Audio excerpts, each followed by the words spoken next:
Hey, I'm Iman, aka Bioman, And I'm Dr. Rob. and we're going to talk a little bit more about next steps, the future of translating dental products to the market.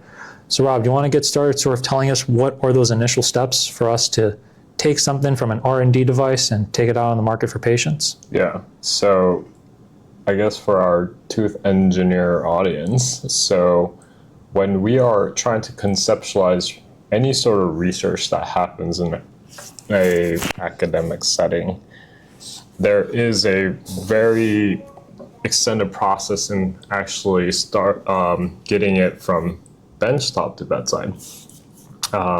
It starts with what we call preclinical work, basically characterizing the material that we're interested in, and doing some mechanical testing, just structural analyses to make sure this type of work device, it has some potential. Then we have to start testing them in small animal models, then large animal models, then human trials. And then once that has promise, we have to make sure the regulatory side of things is in order before we start the process of commercializing it. Now, if everything goes right, this process can be 10, 15, 20 years. Just about, yeah. Yeah, so it's a very long, extended journey to get from point A to point B. So, And even for us just to get the money needed to develop that first product, that's not even going to be what we're putting in animals. yeah. How much time does that typically take, not just engineers in the dental space because it's very niche, but in general, like how long does it take for people to conceive products just to approach kind of that confident level to test on animals? Yeah. I mean, I think the issue with like a biotech startup, like when it comes to like tissue engineering products, that's what it would be considered as. Right. It's a very capital intensive venture. So what that means is a lot of resources is needed to develop the product. Unlike, let's say, the AI side of ventures, like there's, you can write some code and then, It's true. yeah, and then you can start really marketing that to, places, VCs, and, there's a easier runway to realize that type of venture. But when we're talking about, let's say, a regenerative tooth, there's a lot more that goes into it. And I think what becomes challenging for VCs or people that want to give money in this field, the confidence to give their money in this field, is that we can work very hard in developing a very clean product that has these very robust metrics of safety and effectiveness. But unless we're not able to translate and demonstrate this data in animals or humans, there's not really a lot of promise seen by people in the outside world for the potential that these products have.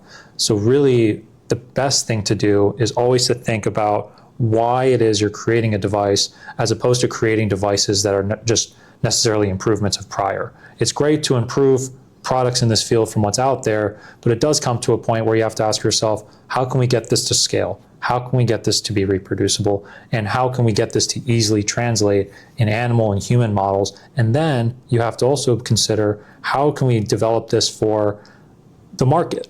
And then that has to have certain design criteria. So even throughout those processes where you believe from step one, we have something that works in the lab, it's going to be something completely different once we put it out in market. So when people from, like, say, VCs or non-dilutive agencies approach us, let's say we have an idea or something to take to market, they have to realize that in this space, there's always going to be change in the product, especially as we become more informed about what the customer needs and what the physicians need. So it's very different than, say, investing in the AI space, where you kind of have a code that can be something that's not addressed before, and these are very easy to iterate. In the tissue engineering space, it's a very slow growing process, but it's what I always like to call a sleeping giant. You have one viable product that works very well. That thing is really going to be kind of the thing that has a huge impact on the world. It's not necessarily saturated like the markets of AI. Yeah. So different challenge, but I think very fulfilling nonetheless. No, for sure. And I think you raise a very interesting point there. So I think what investors considered a commercially viable product is not what actual academics think is a viable product. Right. And when we talk about realizing a startup, like if we go by the lean startup method, you need a minimally viable product, MVP.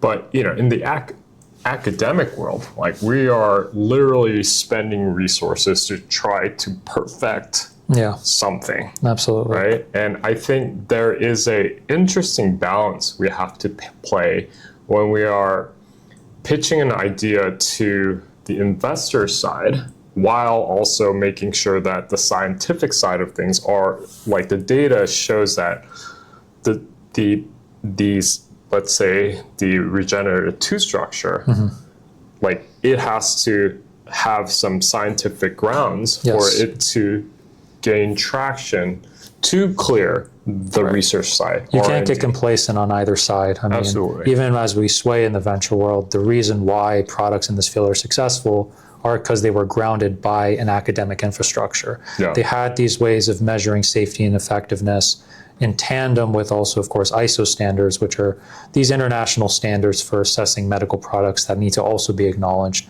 And just the cross-communication and the scientific grounds of determining safety and effectiveness between, say, the FDA agencies, the ISO agencies, and the academic agencies should not be overlooked when it comes to developing a product for the market. Right. But again, there's sort of that converse side that you need to account for, accounting for all of these regulatory academic standards while creating something that can be scalable, packageable, and accessible to a patient, while making procedures easier as well. Because there's no really point in creating higher cost procedures, even if they work better, if no one can afford it. Right. So, I mean, many ways to go about this, right? So either the idea is to take a research going on in a academic lab, Right. like get those like R01s, like grants to like really fund this project, go through the institution. And I guess there's that hybrid model where, you can be sort of somewhat tied to the university or not really, right? Through the, the SBIR, STTR mechanisms out That's there. right, yeah. And then, or completely say, we don't want to deal with any of that and go directly to the VC, right? So, but like if you want to go to the VC, you have to make sure that you have something to present to them. Well, not just that, the consequence of diluting your ownership to that idea is a major consequence of taking that route that I think it's standard. And I think when you enter a scientific venture and see the temptation that you can get connections and that easy money, it does come at a cost for the company. Right. And it's basically a loss of ownership of your ideas as you get diluted down by investors. Good and bad in both. And I mean, when you do need that sort of larger capital that non-dilutive grants or agencies can't give you, the dilutive routes of VCs can be important, but it should also be important to note to have someone that's credible and understanding of your technology as well. But you can't get the best of all worlds. I think one thing when it comes to technology development, developing a business, building out a venture, or finding a solution to anything in the medical device space is that it's never going to be perfect. You're going to have to make some sacrifices in certain areas of this venture process and just move forward with what you have to get things out. Otherwise, if you're just fixating your mind on, say, perfecting something, you're not going to be able to actually make an impact on people and develop that purpose that you want in your life. So. Right. No, that makes sense. The other last, I guess, source that ventures can also try to look for is like pitch competition. Oh, that's right. Yeah, absolutely. Like pitching their venture, like really putting them out there, right? So, but in the dental space, it's pretty few and far between when we look into how many are available to us, right? Absolutely. I mean, there are some very famous pitch competitions out there too, right? Yeah. So, and also interesting accelerators, incubators that really help source resources for these ventures and, provide the grants. So, and a lot of ways to go about it. No one right way. No. And, that's one of the things that we are trying to figure out ourselves. So Day at a time. one day at a time, absolutely. But if you guys have any other questions or comments for us, just, comment down below. Till next time.